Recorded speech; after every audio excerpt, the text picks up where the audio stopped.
Hi everyone, it is Kristen from Final Sight, and today, as we have been doing in this series, we are going live. And today we're actually talking with Inspire Ed school marketers to talk about their MarCom survey, which is a really fantastic opportunity for you to give your input, help your school and other schools kind of get a benchmark of where everyone's standing in 2020. And we're going to talk through just kind of the whole process, why you should consider taking this survey, and anything that can really be useful to you moving forward. So I'm going to be bringing on Rob from Inspire Ed School Marketers to chat with us today. So just bear with me for a moment while I get him to come in here. All right, we're just waiting for him to join.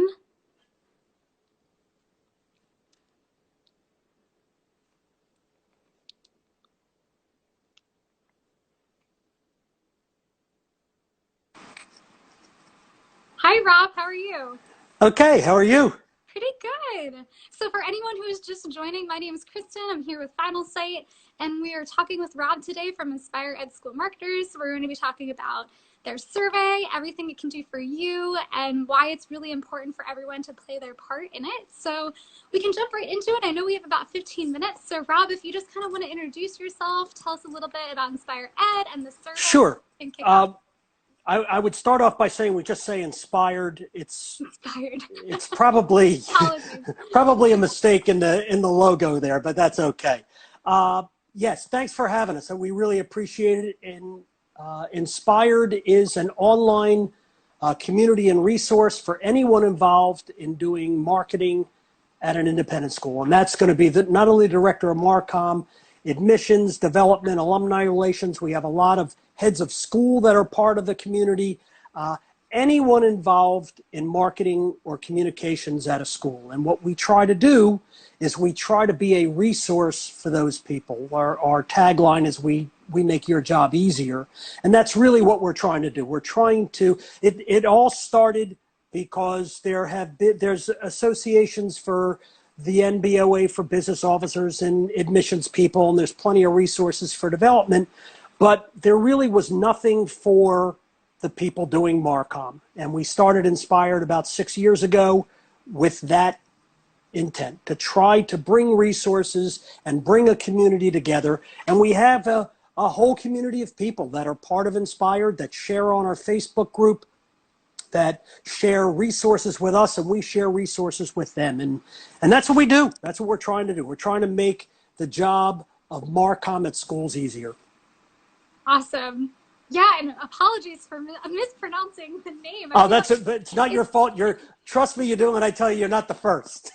It's so funny. Well, because we've been in talks, but I don't think we've ever, talked about it out loud. Never said the name, I guess. Anyway, so awesome. So I know you're doing such great things, and I know the big reason we're here today is to really talk about your 2020 survey.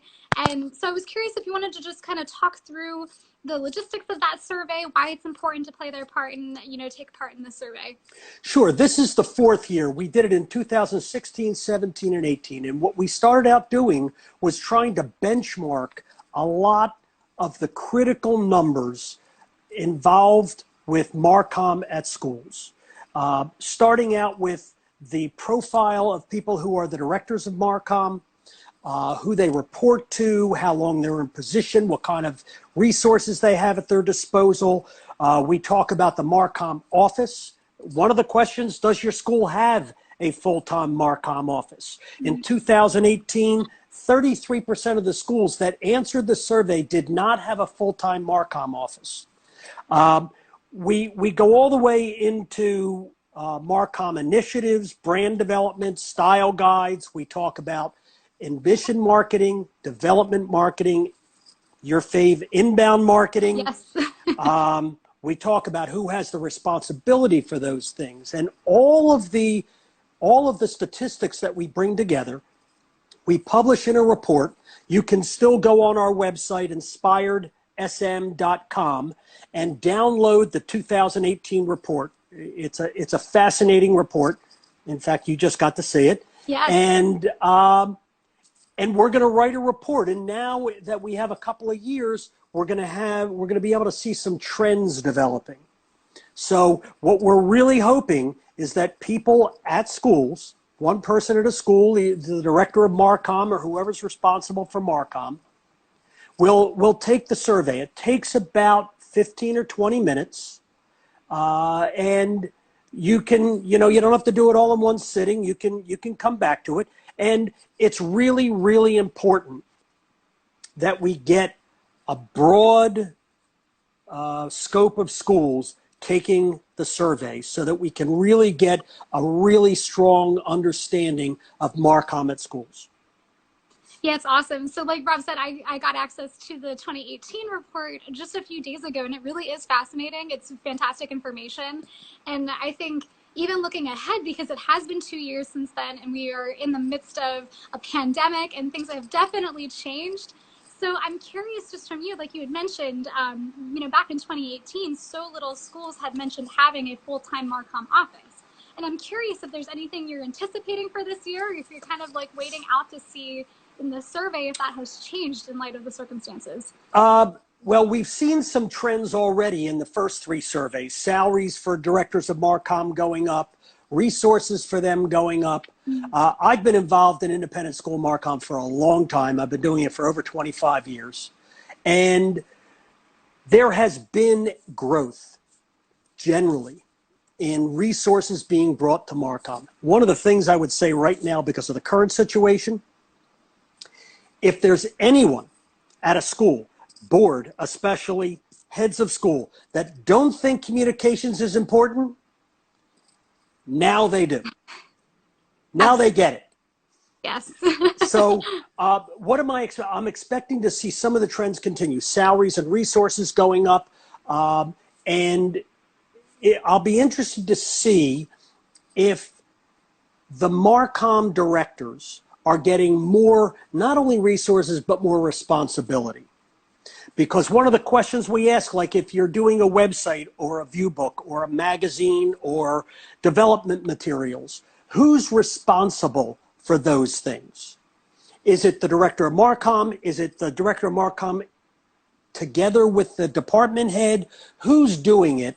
And I'll be interested to see if the trends have continued with directors of MarCom, not only getting more resources, but getting more responsibility. Mm-hmm. Yeah, absolutely. I think that's something even here at Final Say we've been noticing, so many schools are looking to have more robust communications programs, especially right now. It's super important. So very interesting. Yeah. You had mentioned, resources and things like that. I'm curious if there's anything else you're seeing or anticipating in terms of the future, how things are shifting. Obviously, we're survey results right now, but, just kind of thinking about the future and how some things will change. Well, it's going to be hard for us to understand how much the current situation is going to change. One of the statistics, I was looking through the 2018 report. One of the questions we asked was, does your school use a virtual tour on your website? In 2018, we had about 200 people take it. Only 15% had a virtual tour on the website. So you think that's going to change? I am all but certain that people, if they didn't have one, they will now. And that should be reflected because the survey is open now. We're asking people to finish it by June 1st. That should definitely change. And like I said, I'll be interested to see the trends that we've seen in the 2018 report continue. Resources, money. We talk, one of the things that we ask is, does the director of MarCom present at board meetings? And who does the director of MarCom report to? That could very easily change. Not a high percentage. Let's see if I have that. Only 28.5% said they regularly present at board meetings in 2018. 31% said they did sometimes. That's got to change because everybody has to realize in the current situation, communication is key. Absolutely. It is. So. No, definitely. And I'm so glad that you had those stats on hand. It's super great to even just talk through because I think, like you said, definitely needs to change. It's so important now. And the note on virtual tours is really funny, obviously, because that is a huge thing that we're seeing so many schools get into now because it's such a necessity now. You can't be on campus. Yeah. One thing I noticed looking through the 2018 report was the low amount of respondents who said that they were planning or had redesigned their website in the last, 3 or so years. And I think, again, now more than ever, some schools are rethinking that because they need that, what we're kind of calling here at Final Site, the digital campus. Like, you need those virtual options. Your website needs to kind of adapt in that sense. So I'm interested Yeah. to see. In the 2018, over 15% of the respondents, their website was older than 3 years. And 10%, their website was older than 6 years. Yeah, I think that will. I think the reason we do the survey, very simply, is to try to help schools have information. They can go to their head of school, they can go to their board and say, look, here's where we are and here's where everybody else is. We need the resources. And I want to make sure I get this in before we're done. The sponsor of this year's survey is Final Site, and we appreciate you being the sponsor, and everybody should appreciate you being the sponsor because it's critical for people to have that information, and you guys are supporting the effort to get them the information. So we appreciate it, and everybody else should appreciate it too. No, I think it's such a great partnership because, like you said, looking and kind of benchmarking yourselves against where other schools are at is super useful. And then being able to have the tools at hand to make the updates necessary to maybe be on par with, other schools in the industry will be very helpul. After 2018, we had a lot of people who say, oh yeah, I sent this to my head of school. I sent the report. I said, we really ought to talk about this sometime. And, when you have statistics, it helps make your case with the head of school and the board to get them to understand how critical it is and how very often under-resourced MarCom offices are. Yeah, absolutely. I think that's a good point because with the data, it is backed and it's not as much of an opinion as it is a necessity. So I think that's such a good point. Without data, it's just an opinion. So being able to take that's one of the huge useful points about taking the survey. Yeah, one of the things that you had pointed out is that one of the things we do is we compare the number of full-time equivalent employees in the MarCom office to admission and development.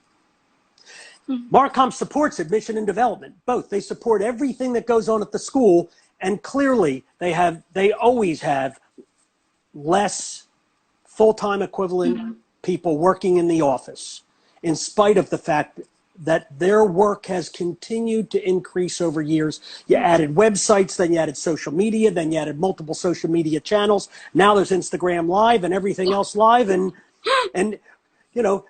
very often they got one person doing the work. Right. How is that supposed to happen? We hear that so often, one-person teams. We even did a blog recently about how to do it all as a one-person team. When it's such an ecosystem, like you said, it kind of all works together and more things keep getting added to the mix. So being able to understand where you're at really can really well, help in the future. Inspired is on your side. We're on your side because we know we've worked with you guys for 25, 30 years. And we know the work you do, and we know how difficult it has been over the last 10 or 15 years, like you were saying, as so many more things just get piled on the top. Yeah, definitely. Well, I know 15 minutes goes by so fast, and it's been such a good conversation. I know some people joined us live, and of course this will be live for another 24 hours and then added to our IGTV. So anyone who jumps in later and watches, definitely take this survey. We will add a link in our story to be able to take this survey. And then I also understand that there's also some incentive, correct, for possibly winners of... Actually, yes. First of all, your answers are anonymous. And at the end of the survey, if you want, you can sign up to win one of 3 Amazon gift cards.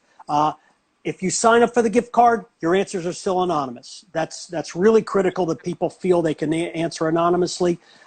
We really, really would love you to take the survey. And we have had lots of people tell us how much they learned taking the survey.